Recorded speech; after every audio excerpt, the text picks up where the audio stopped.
Good morning students. Today's topic is Hindi का lesson number 8 part 8 अनमोल वचन, है ना। लेसन नंबर 8 क्या है हमारा? अनमोल वचन। अनमोल का मीनिंग क्या होता है? कीमती, कीमती, है ना, जिसकी कोई कीमत ना हो, कीमती हो। वचन मतलब शब्द, है ना। लेसन से स्पष्ट होता है कि इसमें कुछ अनमोल वचन है, मतलब कुछ अच्छी बातें हैं जो कीमती है, हमारे जीवन में उपयोगी है। दोहा अपने आप में बहुत गहरे अर्थ को समेटे हुए होता है। ये जो हमारे पेज नंबर देखिए आप लोग 64 में क्या दिया गया है? दोहा है ना। इसमें दो लेखक हैं, जैसे कि कबीर दास जी और रहीम दास जी के दोहे हैं, उनको हम पढ़ेंगे और उनके जो अर्थ है उसको हम लोग समझेंगे।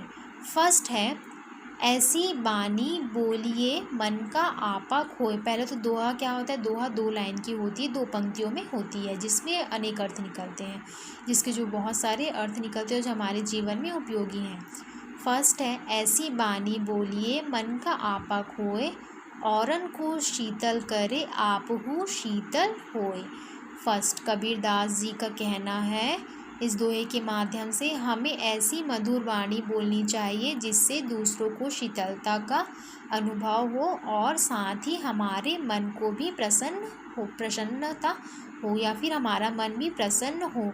कबीर दास जी का कहना है, हमें ऐसी वाणी बोलनी चाहिए जो दूसरों को शीतलता प्राप्त करे और हमारे मन को भी शीतलता प्राप्त करवाए, है ना। मधुर वाणी का मतलब यहाँ पे मधुर वाणी औषधि के समान होती है। कहते हैं यहाँ पे जो मधुर वाणी हमारी जो मीठी बोली है वह किसके समान होती है? औषधि। औषधि मीन्स होता है दवाई के समान होती है। जबकि कटु वाणी जो हमारी कड़वी, जैसे बहुत लोग कड़वी वाणी बोलते हैं ना, तो जबकि कटु वाणी तीर के समान कानों से प्रवेश होकर संपूर्ण शरीर को पीड़ा देती है। अगर हमें कोई कुछ अजीब सा कड़वा सा बोल देता है तो वह हमारे कानों से होकर जाती है और हमें हमारे शरीर को भी पीड़ा देती है, तो वो सब चीज़ नहीं होनी चाहिए, है ना। हमें हमेशा मधुर वाणी बोलनी चाहिए जिससे आपके आसपास के लोग खुश रहे, प्रसन्न रहे, जो समाज के लोग हैं, है ना, ये सब हमें प्रसन्न रखना चाहिए। एक दूसरे जो मीठी वाणी बोलने से एक दूसरे के प्रति प्रेम जो है, प्रेम की भावना का संचार होता है। जबकि कटु वचनों से क्या होता है? सामाजिक प्राणी में भी विरोधी बन जाते हैं, है ना। तो हमें ऐसी वाणी बोलनी चाहिए, ऐसी बोली बोलनी चाहिए जो हमें अच्छा लगे और दूसरों को भी सुनने में अच्छा महसूस हो। कबीर दास का फर्स्ट दोहा यहाँ कंप्लीट होता है। सेकंड दोहा है, वृक्ष कभू नहीं फल भकै, नदी न संचय तीर, परमारथ के कारणे साधुन धरा शरीर। वृक्ष का मीन्स होता है पेड़, भकै का मीन्स होता है खाना, संचय का मीन्स होता है एकत्रित करना या फिर इकट्ठा, और परमारथ का मतलब होता है परोपकार, और साधुन का मतलब होता है अच्छे लोग, धरा का मतलब होता है धारण, है ना। अब देखो क्या बोला है, वृक्ष, जिस प्रकार वृक्ष मतलब पेड़, क्या बोला है कबीर दास जी का कहना है इस लेसन में, कभू का मीनिंग होता है कभी नहीं, है ना। साधु का स्वभाव है ना, क्या होता है? साधु का स्वभाव परोपकारी होता है। जैसे पेड़ कभी अपना फल स्वयं नहीं खाती, सही बात है, जो पेड़ है अपना फल स्वयं नहीं खाती, और जो नदी का पानी है, नदी कभी स्वयं अपना पानी नहीं पीती, है ना। तो वृक्ष कभी अपना फल स्वयं नहीं खाता, और नदी जिस प्रकार से स्वयं पानी का संचय नहीं करती, है ना, वैसे ही साधु और संत भी अपने ज्ञान का उपयोग परमार्थ के लिए, है ना, मतलब दूसरों के कल्याण के लिए करते हैं। अपने जो ज्ञान का उपयोग क्या करते हैं? वो जो साधु संत लोग होते हैं दूसरों के कल्याण के लिए करते हैं, स्वयं के कल्याण के लिए नहीं। उनका परोपकार, है ना। तो इसका मीनिंग यही निकलता है कि जिस प्रकार से पेड़ अपना फल स्वयं नहीं खाता और नदी अपना पानी स्वयं नहीं पीती, ठीक उसी प्रकार जो संत लोग हैं, साधु संत लोग हैं, उनका जो ज्ञान होता है वह हमेशा दूसरों के लिए ही होता है, परोपकार के लिए होता है, स्वयं के लिए नहीं। सेकंड दोहा कंप्लीट होता है। कबीर दास जी का थर्ड दोहा है, काल करे सो आज कर, आज करे सो अब, पल में परलय होएगी, बहुरी करे को कब, है ना। क्या बोला है तीसरा दोहा? काल करे सो आज कर, जो कल के काम है उसे हमें आज करना चाहिए, और आज के काम है उसे हमें तुरंत अभी करना चाहिए। पल में प्रलय होएगी, मतलब कभी भी प्रलय जो है आ सकता है, कभी भी इंसान की मृत्यु हो सकती है। तो जो काम है, जो बचे हुए काम है, उसे आप कब करोगे? तो कबीरदास जी का तीसरा दोहा इसी पर आधारित है। कबीरदास जी का तीसरा दोहा इसी पर आधारित है कि कबीरदास जी कहते हैं कि समय की महत्ता, उन्होंने समय के महत्व को बताते हुए कहा है कि जो काम कल करना है उसे आज करो, और जो आज करना है उसे अभी करो। कुछ ही समय में जीवन खत्म हो जाएगा, हमारे पास ज़्यादा समय नहीं रहता। तो कबीरदास जी का कहना है कुछ ही समय में जीवन खत्म हो जाएगा, फिर तुम क्या कर पाओगे, है ना। जो पेंडिंग काम रहते हैं उसे आप कब कर पाओगे? तो कबीरदास जी का कहना है कि जो कल का काम है उसे आज करिए, और आज का काम है जो उसे अभी तुरंत कर डालिए, है ना। तो ये कबीरदास जी के दोहे हैं, कंप्लीट होते हैं। उसके बाद सेकंड है आपका रहीमदास जी का दोहा, उसे हम अब समझेंगे।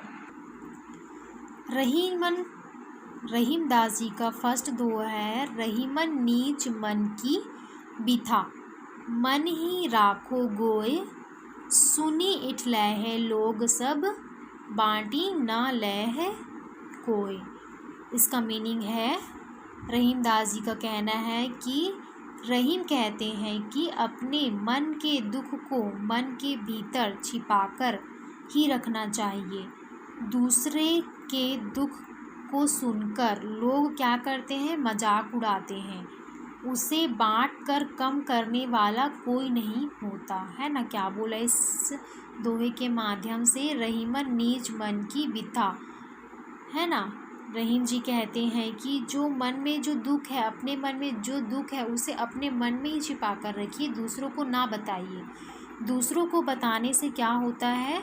दूसरे जो लोग हैं उसे मजाक उड़ाते हैं, मज़ा लेते हैं, लेकिन आपकी हेल्प नहीं करते, है ना। उसे बांट कर कम करने वाला कोई नहीं है, उसे आपको ही सहना है। तो कबीर रहीमदास जी कहते हैं कि अपने मन के जो दुख है उसे अपने मन में ही रखिए, दूसरों को दूसरे के दुख से कि आपके सामने वाले को कोई मतलब नहीं है बताने से, है ना। उसके बाद सेकंड दोहा है, क्या है?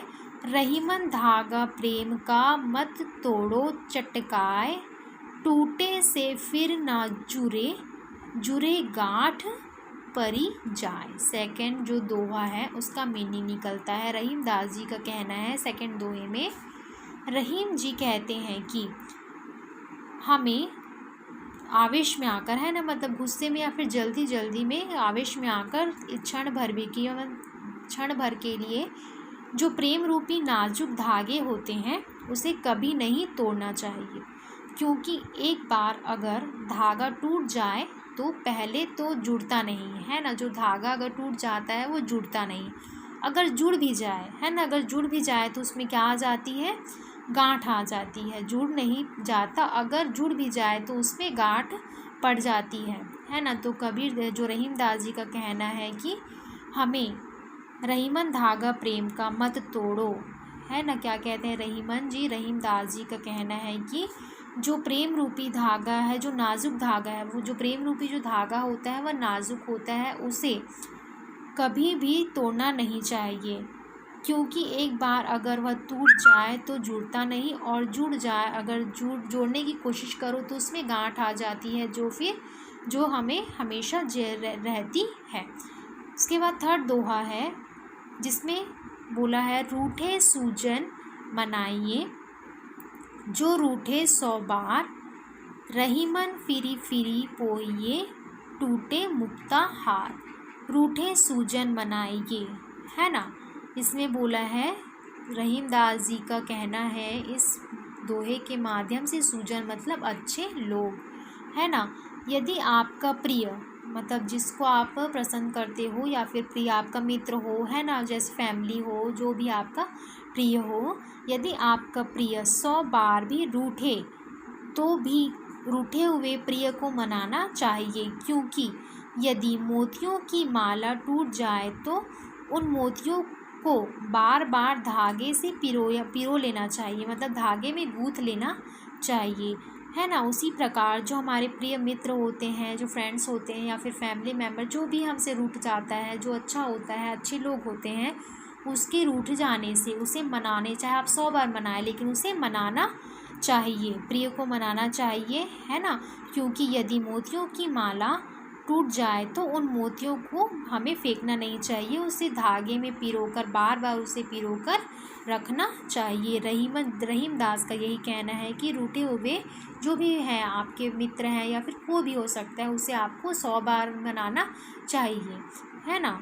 यही रहीमदास जी का कहना है। तो अनमोल वचन ये चैप्टर जो है यहाँ पे कंप्लीट होता है, जिसमें कबीरदास और रहीमदास जी ने अपने दोहे के जो माध्यम से है आपको समझाने का प्रयास किया है, कुछ मीनिंग के द्वारा आपको कुछ समझाने का प्रयास किया गया है, जिसके आपको जीवन में बहुत काम आएगा, है ना। तो ये कंप्लीट होता है आपका चैप्टर। Thank you.